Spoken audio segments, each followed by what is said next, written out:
Hi, good evening, good morning, good day, whatever. Kung saang lupalop man kayo naroroon, yan ang aking bate. Maari akong may mga viewers din na taga-ibang lugar, taga-ibang bansa. Mayroon kasi nagme-message din sa akin doon sa aking messenger. Hindi nila ipinapadala hindi nila nilalagay doon sa comment. Ang ginagawa ng mga friends ko na nakakapanood ng aking mga vlogs, they are sending me messages sa aking messenger. And natutuwa ako sapagkat maraming nagsasabi na marami raw silang natututunan.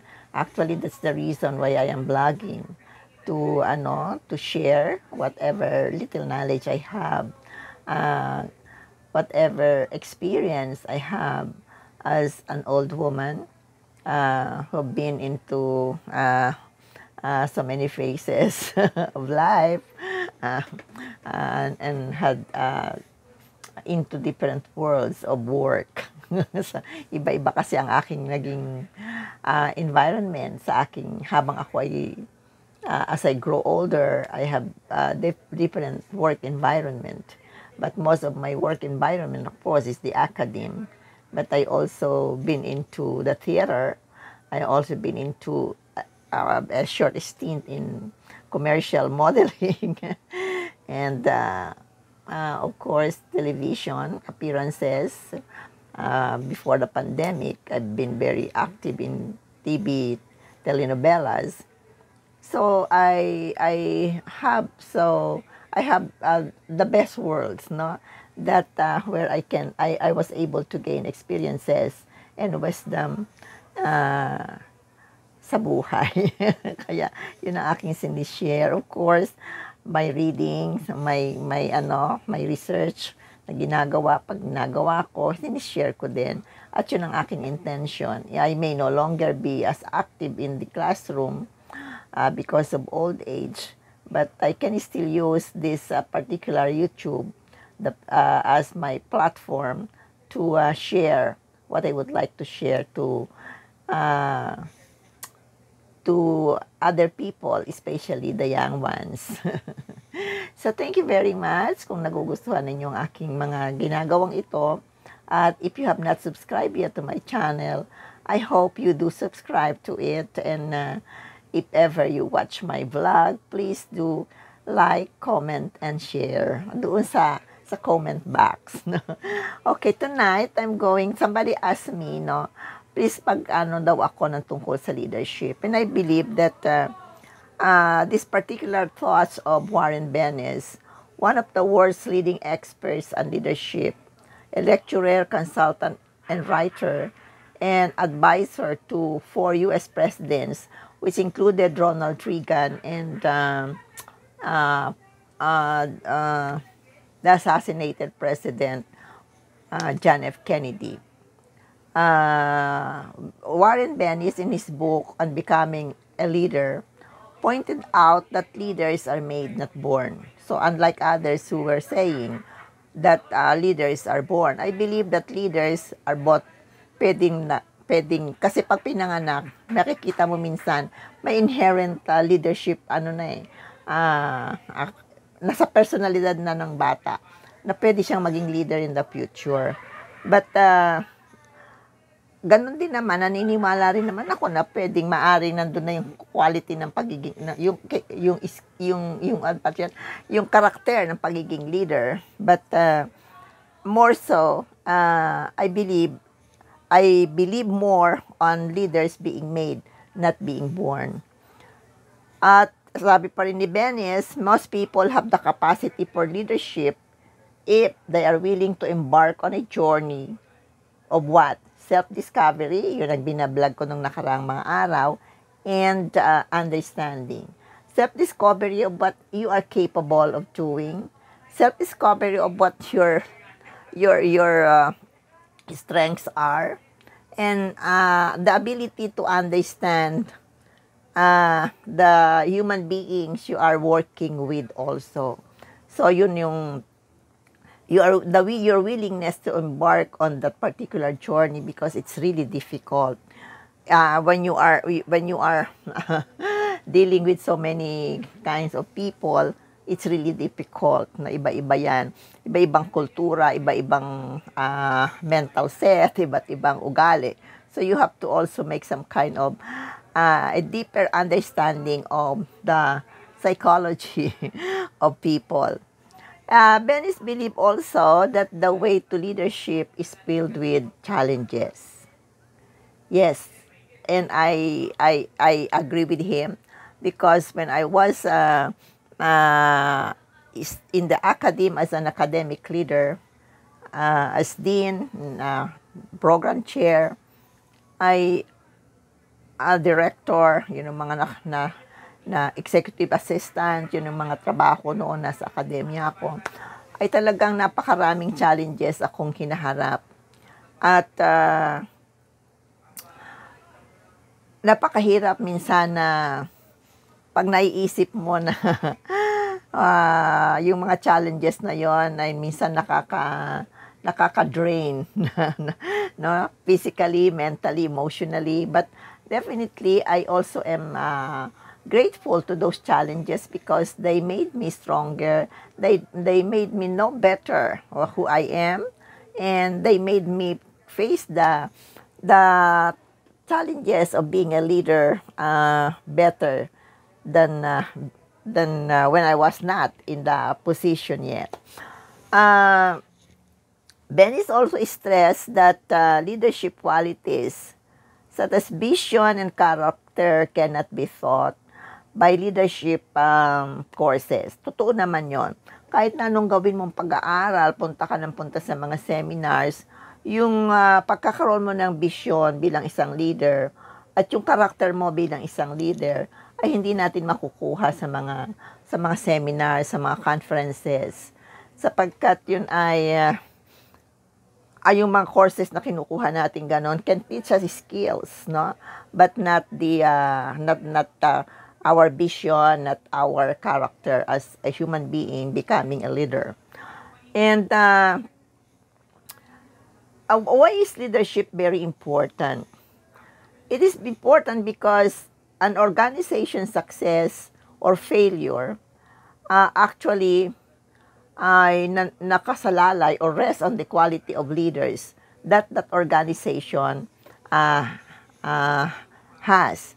Kung ang leader ng isang organisasyon ay ika nga hindi ganon kagaling, no, or hindi let's say hindi ginagawa ang kanyang tungkulin bilang isang tunay na leader, no, na nandun yung kanyang interest talaga, ay babagsak ang organisasyon na yan. And how many organization have failed? How many organization ay nasira ang imahe because of the kind of leaders that this organization had. So ang leaders provide the necessary support to an organization. The leaders, kumbaga sa ang leader ang parang gumigiya, ang leader ang nagtitimon, ang leader ang steer, no? The leader steers the organization to heights of success, to development, to progress, or a bad leader can also brought down on any organization. And leaders who have the integrity can restore the integrity of an organization also, na at times ay nagkakaroon ng problema ang imahe, the image. How many organizations have been accused of this and that. And there is a need for this organization actually to put in leaders whose integrity is unquestionable. Ika nga. Kaya napakahalaga, it is of utmost importance that leaders, the right leader must have to be put or placed in organization, most specifically in public offices. But I'm not saying that the public offices are the only ones which need these good leaders with integrity. Ganun din naman sa private kasi hindi naman na may pagkakahila na mayroon ding mga mga latak sa mga pribadong organisasyon. Actually, marami rin sa kanila ang gumagawa ng hindi tama. Kaya dapat may mga leaders na nandoon na magtitimon at maggigiya sa mga tao na sa organisasyon para doon sa tamang landas na kanilang tatahakin para hindi maging masama ang imahe ng organisasyon na yan. Kaya dapat alam natin ano ba yung mga qualities that a leader should possess, a good leader should possess, no? Sinabi rin ni Benes na para maging successful or to become a successful leader, ang isang tao ay na may hangarin o naghahangad na maging isang mamuno o maging mabuting leader ay kailangang may mga mayroon siyang passion, no? Passion for leadership, passion for the position he is appointed to. Meron siyang strong desire. Devoted siya. Hindi yung gusto niya lang maupo, hindi yung gusto niya lang na may power, hindi lang gusto niya na may pangalan. Kailangan nandun yung buong puso. The passion is there. Kaya ngayon mag-i-eleksyon na tayo ng mga locals na barangay, dapat pumili tayo ng mga leaders na sa akala natin talagang may passion para magsilbi sa kanilang nasasakupan. Merong integridad, isa yan sa napakahalagang quality that a leader must have to possess. Dapat the leader must be honest and uncompromising, in adherence to strong moral and ethical principles and values. I was talking of values some weeks ago. Kaya napaka-importante yung may high moral values ang ating mga mamumuno. Again, barangay election is coming and so we have to choose the right people. Yung talagang may integridad. Mapagkakatiwalaan, trust, no? Dapat may trust ang tao sa kanya, alam na mapagkakatiwalaan siya dahil siya ay may prinsipyo at hindi niya i-compromise yung kanyang prinsipyo na yon no matter what.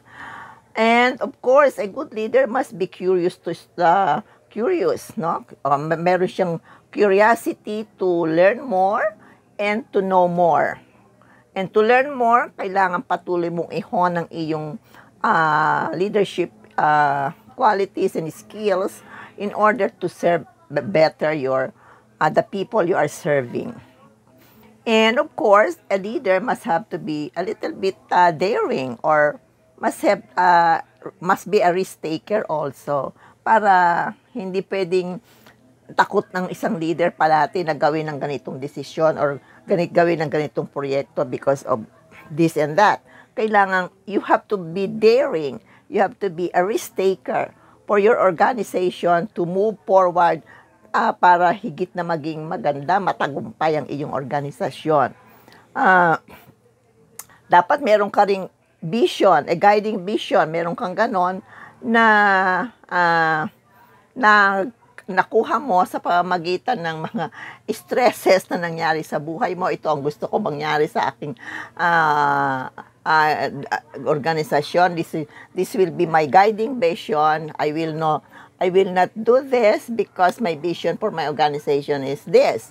So, yung mga stress and hardship and adversities that you have accumulated in the years of leadership that you have been there in the position, that will be also a guiding vision that will propel you to do the best for your organization. Sabi pa rin ni Benes, a leader's self-knowledge is best achieved by his being his own teacher. Ikaw ang talagang teacher ng sarili mo. You accept responsibility for whatever actions you have done. Mali man yon, o may hindi naging magandang resulta yon, you assume responsibility for that. Huwag kang magtututuro. Kailangan mayroon kang understanding of yourself. Kailangan nagre-reflect ka para alam mo na where you go wrong and where you are going right. Okay? Ang isa pa rin magaling na leader, according to Venice, ay yung meron siyang concern and respect for fellow human beings. This is very important. Concern and respect for fellow human beings. At mayroon kang genuine empathy when you are working with your colleagues and with other leaders also. When you say empathy, you're placing yourself in the position of that person. Kaya nararamdaman mo kung ano yung nararamdaman niya.